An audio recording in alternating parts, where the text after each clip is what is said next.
I'm Meg Willison with Fences for Fido. I do client outreach. I'm Vince Baker, and I've been involved from the beginning. I'm a co-chair on the board, and I'm also a crew leader, crew chief, in charge of the other crew leaders and their material acquisition. I'm Patty Loverink, and I am Facebook manager and also new to the board of directors of Fences for Fido. My name is Elizabeth Ensminger, and I started volunteering with Fences for Fido about 3 weeks ago. That was my first build.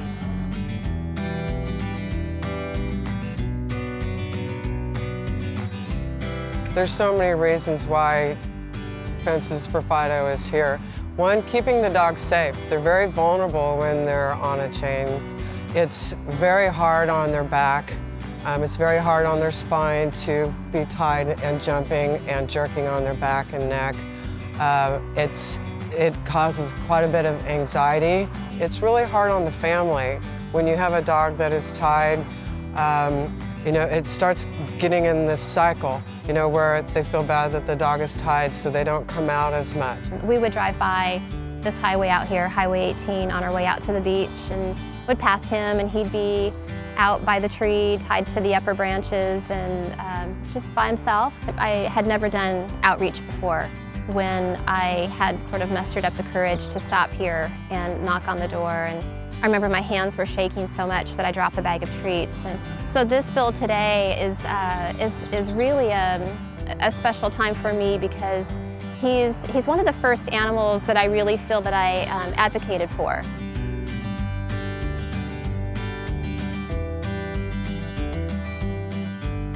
When we build the fence, we start at least a day before. We'd come out and set posts, the corner posts, which are wood, and set them as concrete. And on fence day, we'll start by putting up green T-posts in between those, and then we'll stretch the fence from the corner posts to each other, nail that up, and then the fencing is tied to the green T-posts. And then we'll put the ground wire in, which is some wire that's put in about a foot on the ground inside the fence, and we attach that and stake it down.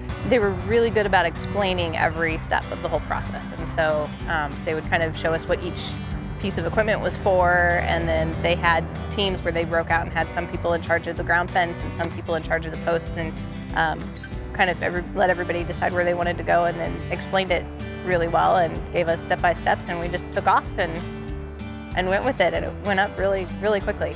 One of the things that impressed me so much about Fences for Fido before I got involved was the fact that it is entirely volunteer-based. There's not a single person who gets a salary. We rely 100% on donations to fund the builds and the dog houses and the beds.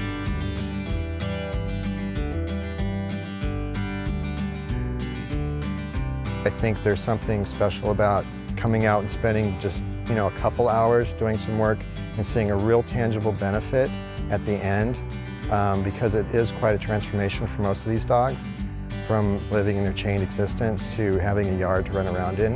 I think my biggest reward is to relieve the suffering and to show the dog and to show the community that we care about this dog, and he's someone to be cared about. I kind of describe it as kind of like an angelic moment where, people come from all different areas and they descend upon a yard and they do their job and they celebrate the release, and then everyone quietly leaves. And, to me, it's just, there's something about that, just truly giving of yourself and being able to walk away and see that you actually made a measurable difference in the life of another being.